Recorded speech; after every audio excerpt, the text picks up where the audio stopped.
L'autre jour, j'ai essayé de faire du jaspage et ça s'est pas vraiment passé comme prévu. Pourtant, au départ, c'était plutôt bien parti. J'avais choisi ce livre, je l'avais poncé et j'avais trouvé un modèle qui me plaisait beaucoup. Et donc, je me suis inspirée pour faire ces jolies fleurs, donc j'étais plutôt contente. Ensuite, je suis passée à la peinture et là encore, rien à signaler. J'ai mis du vert, j'ai mis du rouge. Ensuite, je suis venue prendre un rouge plus foncé pour rajouter un petit peu de profondeur, un peu de volume. Et puis même chose avec les feuilles, du vert clair, du vert foncé pour vraiment donner du relief à mon dessin.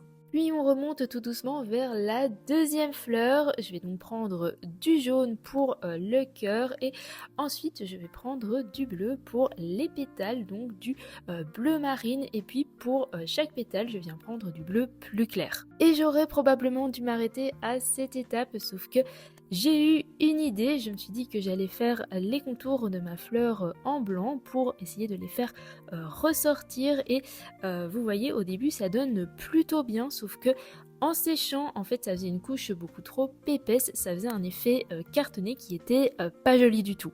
Et 2 semaines plus tard, je confirme, ça a vraiment très mal vieilli. On voit même par endroits la peinture qui s'écaille. Donc j'avoue que je suis assez déçue, mais pour autant, j'ai pas envie de renoncer au jaspage. J'ai quand même envie de persévérer. Donc j'en appelle à vos conseils si vous avez des petits trucs pour éviter d'en arriver à ce genre de résultat.